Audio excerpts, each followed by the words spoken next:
একাদশী তথা যে কোনো ব্রত উপবাসে খাওয়ার জন্য আজ একটা দুর্দান্ত স্বাদের রেসিপি বানাবো। যে রেসিপিটা কিছু চেনা উপকরণ দিয়ে বানাবো, কিন্তু যেটা তৈরি হবে রেসিপিটা সেটা কিন্তু একদম নতুন, দেখতে যেমন সুন্দর, খেতেও কিন্তু অসাধারণ। নমস্কার, আমার বৈষ্ণব রসনামৃততে সকলকে স্বাগত। সবার প্রথমে গ্যাসের কাছে চলে এসেছি। গ্যাসের উপর একটা কড়াইও চাপিয়ে দিয়েছি। 1 লিটার গরুর দুধ। 1 লিটার গরুর দুধ প্রথমে আমি কড়াইয়ের মধ্যে সবটা ঢেলে দেব।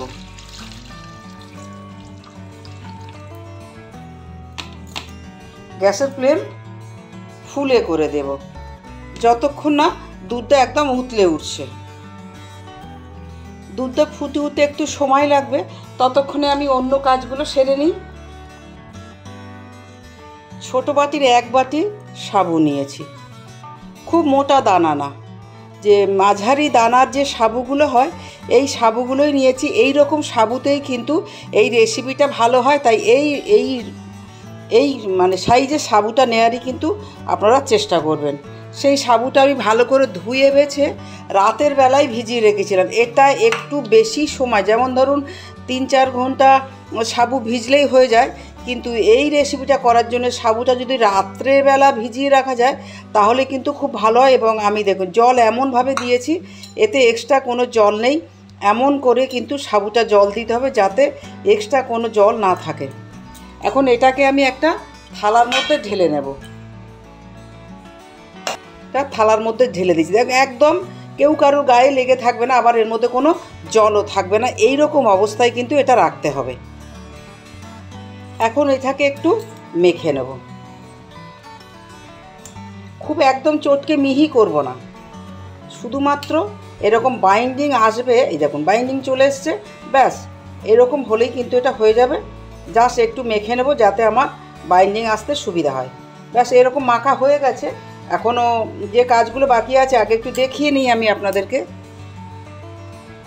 তার আগে এটা দেখুন, এটা পুরো যেন দলা পাকানো যায়। যেমন আমরা আটা ময়দা রুটি পরোটা করার জন্য ডো তৈরি করি, তেমন যেন এটা ডো ফর্মে আসে। দেখুন ডো ফর্মে এসেছে, অথচ দানাগুলোও কিন্তু একদম গোটা গোটা রয়েছে। এই রকম একটা অবস্থায় তৈরি করে নিতে হবে। এটা ডো ফর্মে থাক। এখন দুধ উতলে গেছে, টকবক করে দুধ ফুটছে। এইভাবে আমি মিনিট 3 দুধটা ফুটিয়ে নেব, খুব বেশি সময় না, 2 থেকে 3 মিনিট এরকম ফুল হিটে বা মিডিয়াম হিটে এটা ফুটিয়ে নিতে হবে। এই সময় 2টো তেজপাতা, গোটা তেজপাতা ভালো করে ধুয়ে নিয়ে দুধের মধ্যে দিয়ে দিলাম। এবং দুধটা যাতে উতলে না যায় সেদিকে কিন্তু অবশ্যই খেয়াল রাখতে হবে। এখন গ্যাসের হিট আমি মিডিয়াম করে দেবো যাতে উতলে পড়ে না যায়। এভাবে মিনিট 3 ফুটিয়ে নিই। একটা নারকেল ছাড়িয়ে নিয়েছি। নারকেলটা যদিও অপশনাল, থাকলে দেবেন, না থাকলেও কোনো অসুবিধা হবে না। সাবুর যে কোনো রেসিপি বা পায়েসের রেসিপি তাতে কিন্তু নারকেল দিলে খুব ভালোই লাগে। তাই আমার ঘরে যেহেতু নারকেল আছে তো আমি নারকেলটা ভেঙে দিলাম। নারকেলটা খুব সুন্দর, এটা আমার গাছেরই নারকেল। এবং এই যে এরকম নারকেল কাটার পরে আমার বাবাকে দেখেছি, আমার দাদাকে, আমার মা, দিদিমা যখনই নারকেল কাটতেন তখন এরকম দা দিয়ে ভেতরে 3 বার ঠোকা দিত। কিন্তু কেন দেয় আমি জানি না। আপনারা যদি কেউ জানেন আমাকে অবশ্যই কমেন্টের মাধ্যমে জানাবেন। এবার এটা 1 মালা এটা রেখে দেবো, আর 1 মালা সবটা না, খানিকটা আমি কুড়ে নেব কুড়নির সাহায্যে। একটা কুড়নি পেতে নিয়েছি নারকেল করার জন্য। একটা প্লেট নিয়েছি এবং জায়গাটা খুব ভালো করে মুছে নিয়েছি যাতে মাটিতে পড়লেও আমার কোনো অসুবিধা না হয়, মাটি থেকে আমি তুলে নিতে পারবো। এবার নারকেলটা আমি কুড়ে নেব। 1 মালা পুরোটা কুড়ে নিয়েছি। এখন আবার রান্নার কাছে চলে যাব। দুধটা মিডিয়াম হিটে মিনিট 3 ফুটিয়ে নিয়েছি। এখন চিনি দিয়ে দেব। চিনিটা যে যার স্বাদ মতো দেবেন, আমি এই পরিমাণ চিনি দিলাম। আর একটা কথা, যেগুলো বলে দিলাম যে সেইগুলো অনুসরণ করবেন। নিজের খেয়াল মতো করলে কিন্তু এই রেসিপিটা তৈরি করা যাবে না। যেমন বললাম যে একটু বেশি সময় ধরে, বিশেষ করে যদি সকালে করেন বা দুপুরে করেন তাহলে রাতের বেলা কিন্তু সাবুটা ভিজিয়ে রাখতে হবে। এবং দুধটা মিনিট 3 ফুটিয়ে নিয়ে তারপর চিনি দিয়ে দিতে হবে। চিনি দিয়ে আবার চিনিটা গলে যাওয়া পর্যন্ত বা আবার মিনিট 3 এটা এখন ফুল হিট করে দিচ্ছি। ফুল হিটে আবার মিনিট 3 এটা ফুটিয়ে নেব। গ্যাসের হিট আবার মিডিয়াম করে দিলাম, কেন চিনিটা দুধের সাথে একদম মিশে গেছে। এখন এভাবে আবার মিনিট 3 আমি ফুটিয়ে নিচ্ছি। আবার এই সাবু মাখাটা নিয়ে চলে এলাম, একটু হাতে ঘি মাখিয়ে নেব। তার আগে হাতটা খুব ভালো করে ধুয়ে নিয়েছি। ঘিটা ফ্রিজে ছিল তাই বসে গেছে, এবং হাত দিয়ে রগড়ালেই কিন্তু হাতের গরমে ঘিটা গলে যাবে। 2 হাতেই আমি লাগিয়ে নেব। যদি প্রয়োজন হয় 2 হাত ব্যবহার করব, না হলে 1 হাতেই কিন্তু হয়ে যাবে। এবার দেখুন, এই যে দলাটা থেকে 1 টুকরো নেব, ছোট্ট একটা টুকরো, যেমন রসগোল্লা বানানোর সময় যে সাইজটা করা হয় আমি সেই সাইজটা নিচ্ছি। একদম রসগোল্লার মতো পাকিয়ে নিলাম। এবার এটা থালার মধ্যে, অন্য একটা থালার মধ্যে আমি রেখে দিচ্ছি। আবার একটা টুকরো নিয়ে নিলাম এবং হাত দিয়ে একটা চেপে চেপে একটা গোল, যেমন রসগোল্লা বানানো হয় গোল করে এরকম, বা নারকেল নাড়ু বানানোর সময় যেমন আমরা চাপ দিয়ে একটু ঘুরিয়ে ঘুরিয়ে নিই, এইগুলো কিন্তু ছোট ছোট টিপসগুলো যদি আপনারা অনুসরণ করেন তাহলে কিন্তু এটা বানাতে কোনো অসুবিধা হবে না। নিয়েছি, ঠিক যেমন করে নারকেল নাড়ু বানাই আমরা, ঠিক তেমন করে এটা গোল করে বানিয়ে নিলাম। সবগুলো গোল্লা পাকিয়ে নিয়েছি, যেন মনে হচ্ছে রসগোল্লার গোল্লা পাকিয়েছি। এবার এগুলো ফুটন্ত দুধের মধ্যে ছেড়ে দেবো একে একে। দুধটা ফুটছে,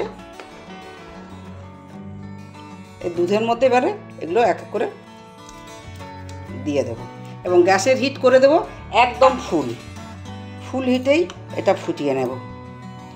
এটাও এভাবে একটু ফুল হিটেই আমি ফোটাবো, এবং মিনিট 5 সময় লাগবে, কেন সাবুগুলো সেদ্ধ হতে হবে, এবং ক্রমশ তখন এটা দুধের উপর ভেসে উঠবে। মিনিট 4 পর আমি দেখাচ্ছি। এখন আমি তেজপাতাগুলো তুলে নেব। তেজপাতাগুলোর যে স্বাদ বা সুগন্ধ সেটা কিন্তু আমার দুধের মধ্যে মিশে গেছে। দেখুন বলগুলো আস্তে আস্তে উপরে উঠে আসছে। আরও 1-2 মিনিট এটা আমি সেদ্ধ করে নেব বা দুধের মধ্যে ফুটিয়ে নেব। দেখুন, এটাকে কি বলবেন আপনারাই ঠিক করুন। এটা তো দেখে মনে হচ্ছে রসমালাই, রসগোল্লার রসমালাই বলতে পারেন, এটা সাবুর কাঁচ বলের পায়েস বলতে পারেন। আর একটু গাঢ় করে নেব, দুধটা এখনও পাতলা আছে তাই আমি আর একটু গাঢ় করে নেব, অর্থাৎ আরও 2 মিনিট ফুটিয়ে নেব। এই যে আরও 2 মিনিট পরে দেখাচ্ছি। দেখুন, এখন নারকেল কোড়াটা দেব, সবটা দেব না, অল্প নারকেল কোড়া দিয়ে দেবো। নারকেল কোড়াটা আগেই বলেছি, যদি থাকে দেবেন, না থাকে দেবেন না। এবং আর 1 মিনিট ফুটিয়ে নিয়ে নামিয়ে নেব, কেন সবাই আপনারা জানেন যে সাবু কিন্তু খুব তাড়াতাড়ি ঘন হয়ে যায় বা গাঢ় হয়ে যায়। এখন দেখে মনে হচ্ছে একটু পাতলা বটে, কিন্তু একটু ঠান্ডা হলেই এটাই গাঢ় হয়ে যাবে। তাই 1 মিনিট ফুটিয়ে নিয়ে এটা আমি নামিয়ে নেব। দেখাচ্ছি বারে বারে, দেখুন কি অপূর্ব দেখতে লাগছে। যে এইরকম যদি একটা রেসিপি থাকে যে কোনো একাদশী বা ব্রত উপবাসের দিনে, যার একাদশী করতে ভয় লাগে বা যে একাদশী করতে একটু কিন্তু করে, যে থাকতে পারবো কানে নাকি কি খাবো, এরকম অনেকেই ভয় পান একাদশী করতে। তো তাদের জন্য কিন্তু এইরকম একটা রেসিপি যদি বানানো যায় তাহলে তারা কিন্তু খুব সানন্দে বা খুব উৎসাহ সহকারে কিন্তু এই ব্রত পালন করবে। সব শেষে দিয়ে দেবো 1/2 চামচ ঘি। ঘিটা দিয়ে এটা এখন ওভেনটা নিভিয়ে দিচ্ছি। ঘিটা দিয়ে নিভিয়ে দেওয়া ভালো। দিয়ে এবারে যে গরম আছে এর মধ্যেই কিন্তু ঘিটা পুরোপুরি গলে যাবে। মানে সত্যি আমার নিজের এত ভালো লাগছে যে আপনাদেরকে বারবার দেখাচ্ছি, কেন আমার নিজেরই দেখিয়ে যেন বা দেখে যেন স্বাদ মিটছে না, এত অপূর্ব লাগছে দেখতে। এখন আমি সাবুর কাঁচের বল দিয়ে পায়েস বানিয়েছি, সেটা একে একে একটা পাত্রের মধ্যে ঢেলে নিচ্ছি।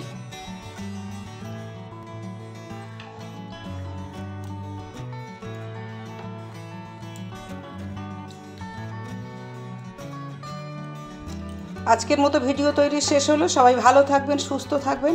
আবার নতুন দিনে নতুন কোনো ভিডিওর সাথে দেখা হবে। আজের মতো নমস্কার, রাধে রাধে।